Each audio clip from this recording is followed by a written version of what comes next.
Ici, c'est DSU Live. C'est DSU Live. Enjoy the association.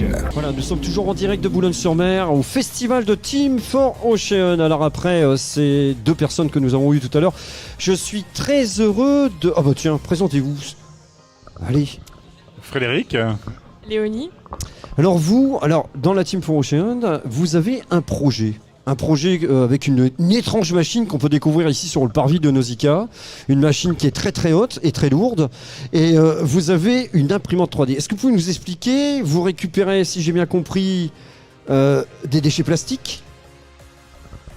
Et ensuite, vous les transformez. Et vous en servez pour imprimer, c'est ça? Alors en fin de compte, on porte un projet là qui est incubé par le Blue Living Lab, qui consiste en fin de compte de partir d'une ressource, donc l'identification d'une source de déchets. Alors ça peut être des filets de pêche, de la récolte de plastique sur la laisse de mer, mais ça pourrait être des déchets aussi industriels, et en fin de compte de retravailler tout le process qui consiste en fin de compte à requalifier la matière, la nettoyer, la broyer, pour en faire au final des nouveaux produits. Donc quand on parle de recyclable, nous on fait vraiment du recyclage complet, c'est-à-dire qu'on va de cette matière, de ces déchets, jusqu'à un nouveau produit. Comment ça se passe? Vous passez par une filière pour recycler ces déchets, ou vous le faites directement? Alors justement, l'une des grosses ambitions de ce projet-là, c'est de créer des micro-filières liées en tout cas à des problématiques de territoire. Donc c'est de mettre en place les équipements, les machines. Donc on travaille aussi sur la question des machines, parce qu'il y a un moment, il y a de la transformation, donc c'est pas simplement de la collecte et puis de la revente. Donc c'est aussi toutes les machines de transformation. Donc c'est l'ensemble du cycle sur lequel on travaille. Alors pour vous, vous faites fonctionner cette machine? C'est vous qui la faites fonctionner? Alors oui, la machine d'impression 3D, ça fonctionne avec des filaments. Du coup là, on travaille avec des filaments en PET. PET recyclé, c'est le plastique qui est utilisé pour les bouteilles. Et donc il suffit de modéliser sur un logiciel un petit objet et faire fonctionner la machine en fonction du coup des réglages du plastique et de ces réglages, et voilà, on peut fabriquer plein d'objets avec cette petite machine. Est-ce que sur la machine vous avez dû modifier des paramètres style c'est comme une tête en bas, est-ce que vous avez dû la modifier? Alors juste peut-être une précision qui est importante, c'est qu'aujourd'hui dans le cadre effectivement de cet événement, on est sur une petite machine qui est une machine au final du commerce. Les équipements sur lesquels on travaille sont des équipements beaucoup plus importants, parce que l'objectif, c'est pas de sortir des micro-objets, mais nous, dans notre projet, en fin de compte, c'est de produire du mobilier urbain. Donc, du mobilier urbain, ça peut être des bancs, des poubelles, vous voyez, donc c'est des objets de grande taille. Donc, vous imaginez bien que c'est pas avec cette petite machine. Voilà, là, elle est là juste dans le cadre, effectivement, de cet événement pour présenter la démarche et puis d'avoir une sorte de micro-démonstrateur. Mais c'est pas la machine sur laquelle on travaille.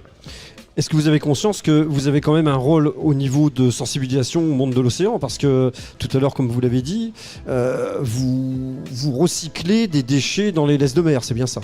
Oui, c'est ça. Et du coup, on est là aussi pour sensibiliser. Par exemple, hier, on a accueilli des enfants où on a expliqué notre démarche, et l'image qu'on a donnée de la bouteille du départ avec toutes les étapes de transformation jusqu'à un autre objet, ça a vachement pris auprès des enfants, et ils se sont dit le recyclage, déjà c'est ça. C'était une image aussi qu'on voulait donner, parce que qu'est-ce que recycler, c'est pas forcément super simple on parle du recyclage, mais les enfants ne sont pas forcément conscients de ce que c'est. Et aussi, ça plante un peu une petite graine dès le plus jeune âge pour qu'ils continuent dans cette lancée-là du recyclage, de l'environnement et de la protection de tout ce qui est littoral, surtout ici à Boulogne. Imaginons un truc, mais bon, je crois pas que ça existera. Un jour, il n'y a plus de plastique en pollution. Vous faites comment? C'est parfait. Franchement, tout va bien. Tout va bien. Il n'y a plus de mobilier urbain, il n'y a plus rien, quoi. Voilà. Alors, juste au final, parce que c'est vrai que la pollution plastique et la pollution marine, un gros sujet, mais il y a beaucoup d'autres sujets qui existent. Dans la construction, on a des problématiques de pollution. Il y a donc Je pense qu'il y a encore un petit peu de boulot. Je crois, pour quelques années. Même beaucoup d'années, beaucoup d'années. Mais écoutez, merci beaucoup. On peut venir ici sur le festival découvrir cette fameuse machine et les explications en direct parce que vous avez fait sur votre présentoir différents bacs d'évolution c'est pas du compostage, c'est différentes étapes de transformation. Et puis ensuite, on voit cette machine. C'est l'ingénieur de la machine, attention. Et donc on voit cette machine sortir les différents objets. Merci beaucoup. On va se rejoindre bientôt avec un autre invité dans quelques instants. Merci de votre patience. Ici, c'est DSU Live. C'est DSU Live. Enjoy the association.